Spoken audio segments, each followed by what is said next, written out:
We have to review this movie.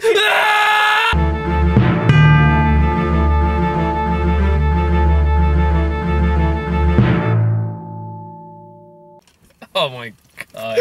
Okay. It's a Tyler Perry. How the fuck do you think it was? I've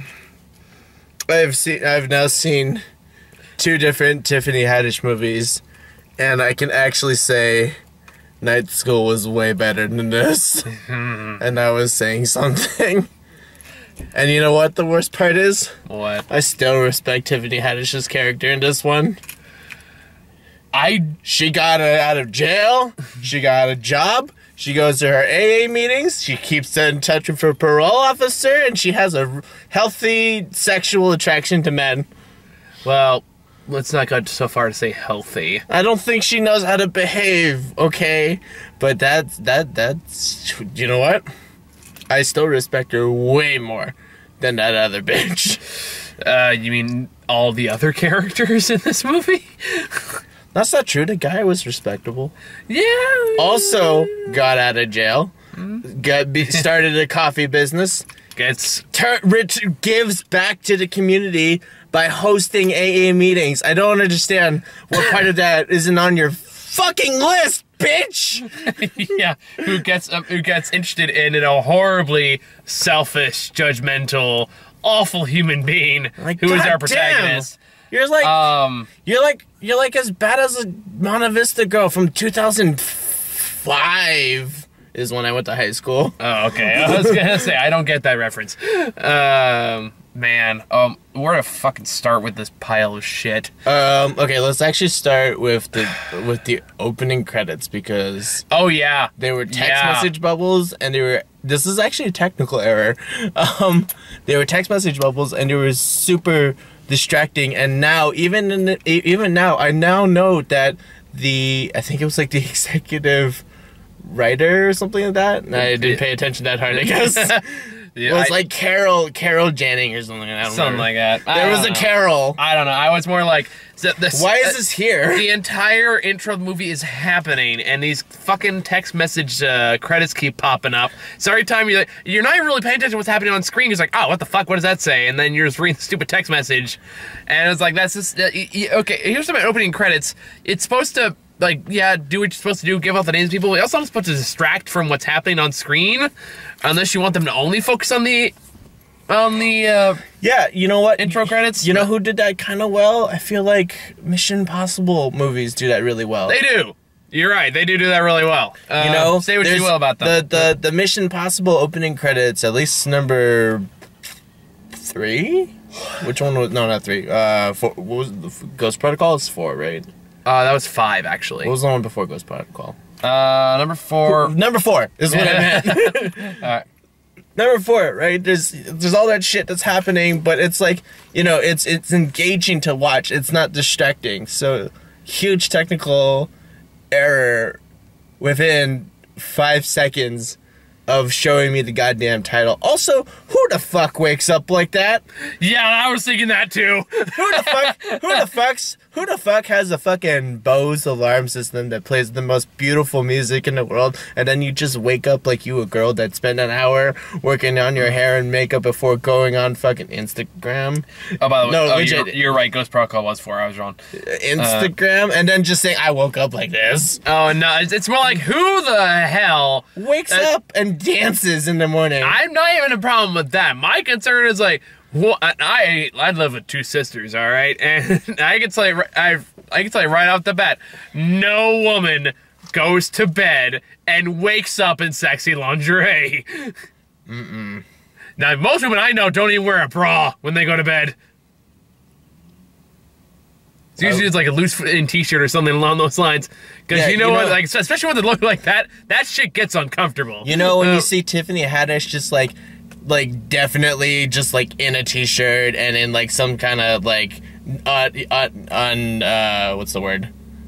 unflattering panties. It's just like, and she's like halfway outside its sheets. I'm like, that is how a normal person wakes up. Their hair's a fucking mess. They got a little drool on the face. They don't even look like they want to be in the fucking movie. Okay, that's how a freaking normal person wakes up. Like, I can't even take a shower and my hair's pretty short. Like, I wake up in the shower, I look like Ace Ventura coming out. Hair does not look that good when you wake up in the morning. Granted, if we're gonna poke holes in this movie, we're just like the tip of the fucking iceberg. And let me just say, I get fucking Yu-Gi-Oh hair when I wake up in the morning. Okay, that's a scary thought. Yeah, it's pretty cool. I like how you took that comment and just went the opposite way with it.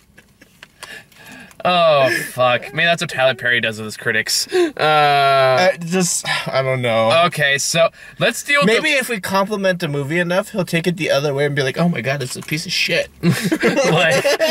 Yeah, we'll just Henry Fondle the movie. This is more entertaining than the entire movie. Okay, for real though. So we gotta talk about the biggest issue with this fucking movie. Plot structure? Yes. Okay, because it felt like a little moth in a small room, and you're trying to catch the moth, but you just can't. Moth. I thought you said muff, and I was like, wait, what? What the fuck is a muff? Never mind. Don't answer. I don't want to find out. I'll tell you when you're older. No, don't. I don't want to get flagged. A moth. A small, annoying bug that eats your clothes. Yeah, I'm aware what a moth is. That's what I was trying to say. If you heard differently, that's your fault. And as Tiffany Haddish would say, damn, this movie's so bad it made you fucking deaf. Moth and muff sound very similar, to be fair. I mean, this is... Muff, as in mufflers, perverts. I don't know what you guys are thinking of. Muffins. Yeah, or muffins. You don't really call muffins muff, though. You can call muffler muff. Maybe they do it in the East Coast. Yo, Joey, I need me a good muff. Blueberry. Nobody has ever said that before. No, they have, just in different context. Oh, moving on. Anyway. Do I need to tell you what a muff is? You can tell me afterwards. I just want to finish reviewing this shitty piece of... if you could call it a movie. If we ever did like a review in 5 seconds kind of thing, I feel like that bit would have been it. I just want to finish reviewing this. Okay, can we move on? All right. Sorry, that was just really funny. Here's the summary. No, okay, let me go over this very quickly. Just because it's kind of baffling. The structure of this is baffling. Like, it's so inept and so... Tyler Perry finds new and amazing ways to surprise me with how shitty he can make his movies. Because you see Boo Madea Halloween 1, and you think, oh my god, this is the worst it gets. It can't get any worse production-wise for this. Then the sequel for that came out. And then you thought, oh god, it really can't get worse than this. And then Acrimony came out, and that went way the other direction in terms of just pure insanity. And then you get this one's like, oh great, it's another Tyler Perry comedy. What am I going to get from this one? You'll get a comedy for the first 40 minutes, and then nothing for 30, and then a shitty pilot to a crappy soap opera for the last 40 minutes. Honestly, the crappy Chinese soap opera that I'm watching on Netflix is better written than this shit. That's not surprising to me at all. Oh god! So yeah, the structure of this opens up with this hotshot woman who has a name I forget, and like you kind of pointed this out too. Danica, whatever. She wakes up perfectly in sexy lingerie and dances in her apartment because that's what you do when you're a hotshot ad executive or whatever. Especially when you have to get to work at 9 and she's not up at like 7. Okay? Yeah, because she looks perfect makeup, perfect everything, like ready to go. Right, that's like bullshit. Man, more importantly, you would like I told us you pointed out I forgot about the Bechdel test, and like this movie so fails and is so granted it's Tyler Perry writing and directing this, so it's no surprise at all. But like every conversation any woman has is about a man. Like I think she mentions like, oh, if you get this ad thing right, then you become like the first major executive of this company. that only comes up once. And it's never brought up again. No. If she got promoted, she would be the first black woman who would be, you know. And I'm like, oh, this is like kind of a big deal for her. And then brought up once, never brought up again. Never brought up again. Never brought up again. After that, it's like, oh, what about this guy? What about this guy? Oh, I did this to this guy. Oh, this poor man here. Let's feel bad for all the men in the stupid wish fulfillment bullshit. We'll get to the wish fulfillment crap because I have some fucking words. But anyway, back to the story structure nonsense. So that's going on, and she has a big project called lineup. She got the guy at the coffee shop who seems pretty nice, clearly has a crush on her, trying to make a move, but he's kind of bordering that creepy nice guy territory. And then her sister, who's played by Tiffany Haddish, who does exactly what you think she's gonna do. Fuck a guy the moment she gets out of prison. More like squeal and make high-pitched sounds and not tell any actual jokes and just be really obnoxious for every appearance she's in. And she's really overbearing in that first 40 minutes. You know what? But I still respect her character growth because she got out of prison and then she committed to becoming a better member of society, immediately got a job on her first day out of jail. That's pretty impressive. Yeah, but I feel like that's also because the movie ran out of plot. I mean, the bit... Anyway, we'll get to that. I still respect her character. She Fair still enough. Got out of jail and then stayed on the straight and narrow. And when she was acting outlandish towards her sister, I was actually thinking she was in the right. I still find her massively unpleasant. Someone could be unpleasant but correct, Michael. That's what the internet is. I don't know, man. I've seen Twitter. You can be unpleasant and incorrect all at the same time. Yeah. Anyway. So that happens, and then but this whole time she's texting, calling this guy named Charlie. Oh, you mean the Jimmy from Supergirl? Is that who that was? Jimmy Olsen, yeah. Yeah, that's fucking Jimmy Olsen. Anyway. Tiffany Haddish's character quickly thinks that she's being catfished. She calls it what I guess is an actual TV show. I would actually just say that everyone thought she was being catfished. Look, like the situation that the guy Mike, I am dating a woman who works on an oil rig. At what point does that's like, hi, I'm a Nigerian prince and you need to inherit my money so I can transfer it on over to the USA. But let me get your account number first. Oh, sure, let me grab it for you. I'm kidding. Why would that work? That has never worked. If you have ever fallen for that scam, you're genetically unfit to procreate. And we're back to Arkansas. Oh, that's low, man. They just voted. Oh, sorry, Texas. Political jokes. But anyway, can't wait to get all your hate comments, Texas. But anyway, bring it. I feed on your tears. It makes my barbecue taste better. That's what I use for my chicken wings. Texan tears. It's got a little kick to it. Alright, so... Tastes like lack of gun control and Republicans. Anyway, I'm just saying that... I'm just saying that the situation with Charlie was so unbelievable that any sane person, which that was for, I don't know, the first 10 minutes, even Tiffany Haddish, who got out of jail and heard guy who lives on an oil rig with poor Wi-Fi connection is like, bitch, you getting catfished. Yeah. So anyway, it leads to this big kerfuffle when she gets convinced she is being catfished, and then there's a lot of crying involved, and then a lot of emo girl. Yeah, a lot of like if this was the early 2000s, like Evanescence would have played in the background, that kind of thing, like My Immortal or something, like Pouring Rain with black umbrellas. That's what they always do when they're sad. she gets like the mascara and like just draws on the headlines. I'm so deep. My emotions. And then they have a falling out with the sister, and then the mom comes. He did at this point, first act of the movie, setting up Tiffany Haddish getting out of jail. All right, act 2. Tiffany Haddish realizes that her mom, like her sister, might be being catfish and sets out to expose the situation. Act 3 is led in by when they get when they have a falling out. She leaves the house. Tiffany Haddish leaves the house. And Act 3 is mom comes in. No, we're at Act 4. Act 4, mom comes in. Would there be Act 4? No, I said like Act 3 starts when that happens. Oh, okay, gotcha. Which leads into Act 3 where the mom has to come in and get her back together, and then everyone's happy, and then they go after the guy who really catfished, who was involved, like who they think is doing the catfishing. And they beat the absolute shit out of him. And you know what that is, Mike? What? That is a well-structured plot. Yeah, and I'm like, and at that point I'm getting baffled because I'm looking at the clock. It's like, there's still an hour to go with this, but it already feels like we're at the end. So what the hell is coming up next? And you know what the best part about that scene with Chris Rock in it is that Chris Rock did not want his name in this. I looked up IMDb. He went uncredited.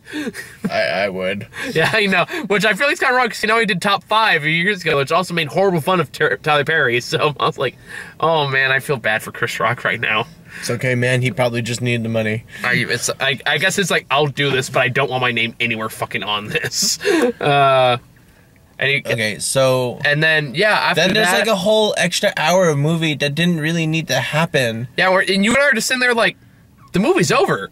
The movie's been over. Why is it still going? Like, why is it still going? Okay, I guess now it's a relationship between her and the guy from the coffee shop, and that's the rest of the movie. I guess it's this lame male wish fulfillment bullshit where it's all about and that's when I went from like mildly tolerating this movie to just outwardly hating it. I think was that switch moment when it just become incomprehensibly structured. I just kept losing respect for her, the main girl. Yeah, because she's just like horrible person. As well, mostly she's a horrible person, but it's also like oh well, the guy at the coffee shop is an ex-con. Yeah, and just immediately judges and him immediately condemns him for it. It's like, you've been in jail before.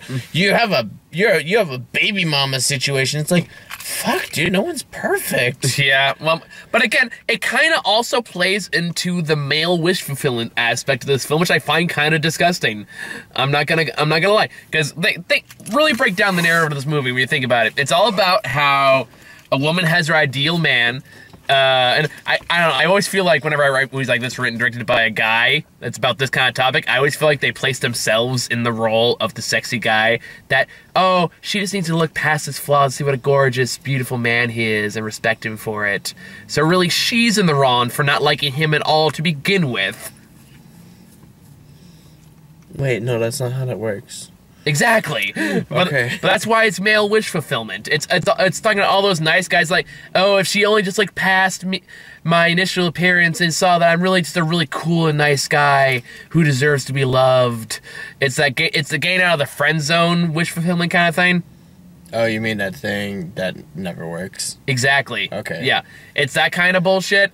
And look, I'm just gonna if I was me, her friend in there, I would have just quoted that line from Jack Horseman, which is something like, all you need to do is find someone that can halfway tolerate to you and just never let go. On that note, hi honey. Love you, thank you for putting up with me. And that's how you broke up. Oh, I'm saying that she needs to put up with me. Because let's face it, I'm not exactly easy to get along with. That's where you were supposed to disagree. No, bitch, you took me to a Tyler Perry movie. Point. I'll let you have that one. All right, you got me there. Anyway, I'm just fuck, man. This fuck, and it just grinds to a halt.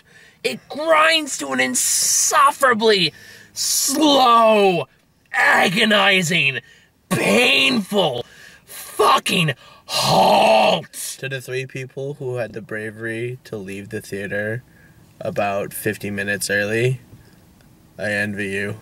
I was both amused and envious? spiteful of the woman who kept laughing at everything in this movie. Like, I just want to yell out, "What are you laughing at? What is happening that is causing laughter? Please explain it to me." Her laughter is quite infectious. Again, that's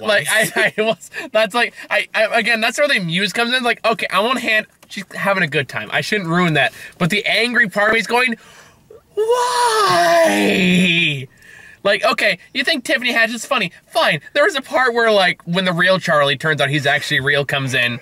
And by the way, that's when the plot, like, starts up again after, like, 30 straight minutes of just fucking nothing. You know what that bit felt like? Like, there's a dip in the movie where the A story ends with the catfishing, and then the B story begins when Charlie shows up again. That 30 minutes in between reminds me of the first Daniel Craig James Bond movie, where he's just hanging out with his girl in fucking Vienna or Venice or whatever the fuck. In which James Bond movie? The first Casino Royale. At least I felt like that had a point. What was the point? They just fucking in Vienna. That was like 2 minutes of my life that needed to happen, not 5, not 10. This is the exact same shit. I wouldn't go that far, because I can at least still see the narrative purpose behind that sequence in the James Bond film. I did not enjoy Casino Royale. I love Casino Royale. I think Casino Royale is a great movie. Agree, disagree on that one. Yeah, whatever. Whoa. I'm grouchy. I hate this movie. I hate this movie. Fair enough. I'll let you have it, buddy. I hate this movie so much. I want to go home. Why did we do this movie? Well, then let me keep talking about it so we can wrap up faster. What was I gonna say? Oh yeah, like there was a part where like when the real Charlie comes in and like maybe I should go out with him because he's my soulmate after all, and it turns out he's a massive dick because apparently he waited till he got drunk in a restaurant to reveal a side of him for some reason. Well, okay, and then here's my defense of Charlie. Charlie is clearly a civil engineer. He's an oil rig engineer. So he's some sort of. No. Let me defend him really quickly. Charlie is some kind of engineer that lives on an oil rig, which means he has very little communication with the outside world, because you have to make sure that an oil rig runs pretty well. Otherwise, you get a BP incident. We're sorry. Point number one. Engineers do not, because engineers are mostly in their mind. I've noticed that, engineers in the Uber car, when I do get to talk to them, they talk very fast. And they get really passionate about any conversation that they get into. So I feel like what has happened to poor Charlie is he went out of his way to search for this girl, found her, and then the conversation can of worms of living on an oil rig just sort of opened up. But my God, is he bad at sex. Yeah. Well, no, he's to quote him, he's the Stephen Curry of oil rig engineers, which the woman in our audience thought was hysterical. I think that was the point where I was like, why? I don't see better films, lady. Anyway, so that was my defense of Charlie, but my God. Anyway, they go out of the way to make her quickly realize that he's probably not the one. Calls an Uber pool for her after they sex it up a little bit. Which, by the way, fuck Uber pool. I was gonna say that whole scene is actually kind of rapey when you think about it. Really? Well, she said she's wanting to make out, and he just starts dropping his pants. Oh yeah, that is kind of rapey. Yeah, and that's also the first time Tyler Perry's done this. Granted, these earlier examples are way creepier, and this was played largely for laughs, but yeah, kind of rapey. Huh, didn't even think about it that way. I just thought it was weird. It was weird too. Weird rape scene. Weird rapey, yeah. Yeah. Played for laughs, yeah. Anyway, there's no rape culture. Huh, yeah. You mean entitled men like Tyler Perry? No, God forbid. Moving on. Do we have anything to say? I mean, everyone's horrible. There are two people in this movie that are, like, somewhat redeemable, because even Whoopi Goldberg's not redeemable as a person. Although she did get one of the better performances. She went out of her way to not help her daughter who just got out of jail because she got fucked by her and her drug addiction before, which is sort of a dick move. Yeah. Because addiction is a disease. And, like, if someone's clean and sober for 5 years, and it's amazing that they have a non-corrupt women's prison system that doesn't just, like, sneak in drugs. I know, right? I don't know, we'll see. I've seen Orange is the New Black. I don't know, make sure pop up in the next season, maybe this whole time it's been a prequel. Oh, jeez. Anyway. Whatever. God, man. Fuck this movie. Fuck this movie. Oh, yeah. And then there's, like, what was that, like 10 minutes of her, like, singing to the dude's cabin? Oh, yeah. Yeah, that scene exists. Because, again, male fantasy. Yeah, can I just explain something? Like, if you're having doubts about someone because of their past, you're the asshole. Yeah. Because that guy, let me reiterate, got out of prison, started a business as a ex-con, and uses those proceeds to give back to his community by hosting AA meetings, and is so successful that he has a fucking cabin. What are you complaining about? Really? Uh-huh. And he has a son that he only needs to see once every 3 years, apparently. He has a son who's in one scene, and he's never seen or brought up again. Oh, and you want to talk about just really grinding in that torture just a little bit longer.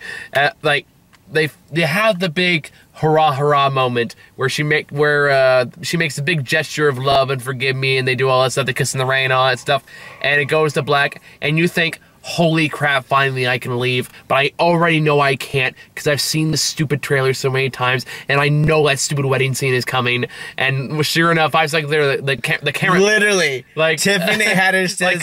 Like, the camera blinks, and, like, it goes back to Tiffany Haddish, like, oh, don't you go nowhere, there's no more coming, watch this, and we get a complete... Like, you know they tried to tie this into the narrative somewhere, but they couldn't find a way to fit it in, but they still really want it there for some reason. It's like watching Black George Lucas trying to edit his movies, because we know George Lucas can't edit his movies for shit. But he understands structure. Say what we will about George Lucas, he knows structure. More than Tyler Perry.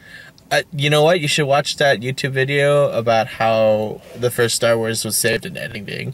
Oh yeah, I know that story. Okay, because... I'm not giving it shitty movies, and they're terrible movies, but at least they got structure to them.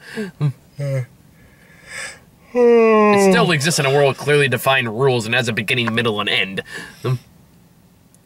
Yes, it's not beginning, middle, and dip, end. It's not beginning, first act, second act, third act, ... profit. I hate this movie.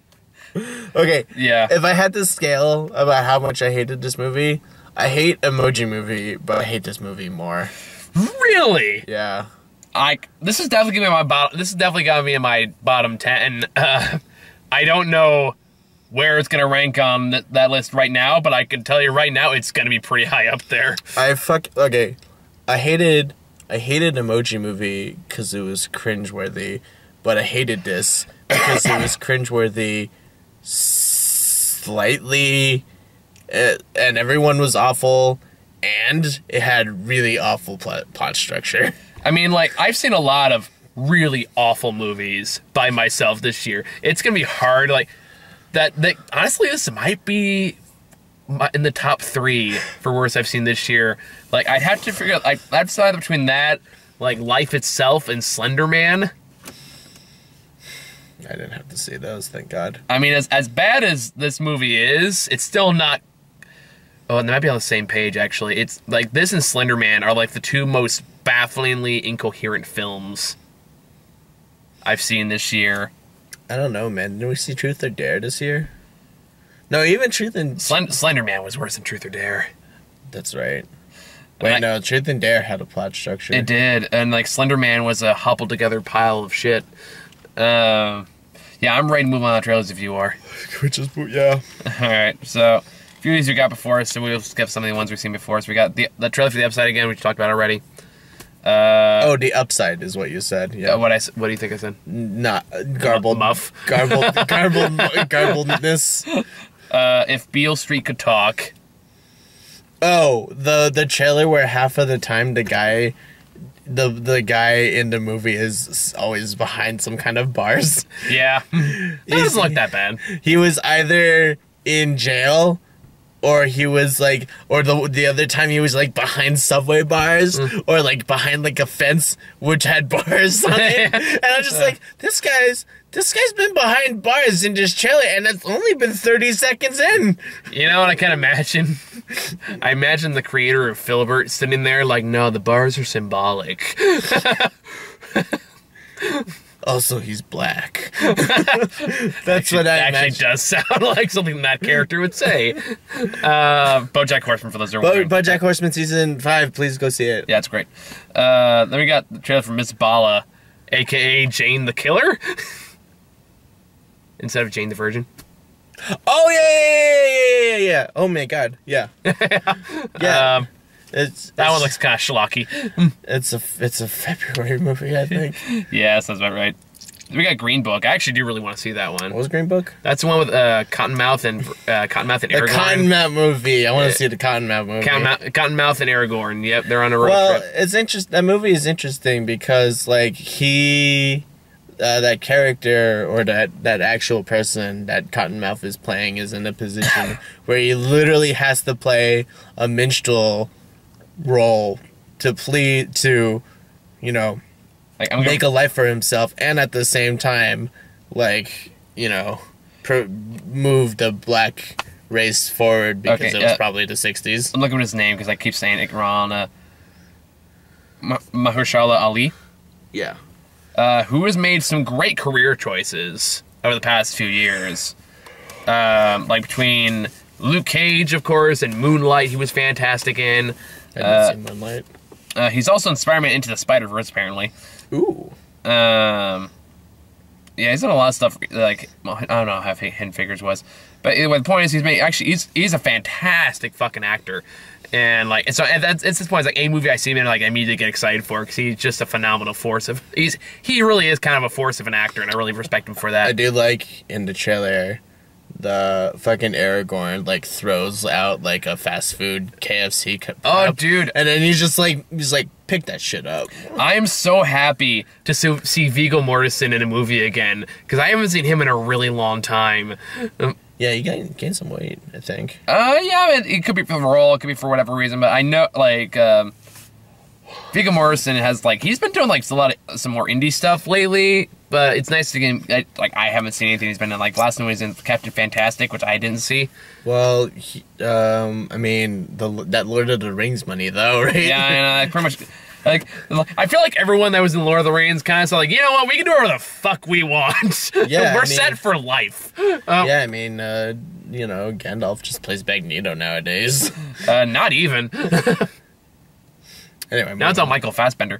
Yeah, like he took a break for like 2 years, and then it was like Captain Fantastic. Like, yeah, last one he was in was 2 years ago, so good to see him back. Yep, seems like one movie or 2 years. But yeah, Green Book's really good. Widows we've talked about a million times. Then we got Isn't It Romantic? Which one was that? That was the Rebel Wilson movie, where she gets knocked in the head and she wakes up in a romantic comedy. Oh, and I thought it was Melissa McCarthy, but it wasn't. No, I would know if it was Melissa McCarthy. Granted, this is a movie Melissa McCarthy would have been in, which means they probably asked her first. And it was... and she said no, so they went with the second comedian mostly known for being fat, Rebel Wilson. Okay, well, yeah, I mean... It looks awful. I don't know, like, I'm kind of down for meta jokes, so, like, maybe it could kind of work, but, I just... It's also a Rebel Wilson movie, so I'm not really optimistic. Yeah, and then we got trailer for Instant Family again, which we talked about a million times. And yeah, fuck that movie. I don't think... Oh, thanks, because you hate Marky Mark. I don't think the movie looks that bad, but I totally get anyone that does not like Marky Mark. And then we got What Men Want. Oh, yeah, we talked about this before. Yeah, we have. That was it. So, you got any final thoughts for Nobody's Fool? Take me home. Okay. Take me home and let me sleep. Okay. Me and Grant are going to try to see Bohemian Rhapsody tomorrow, so... Oh.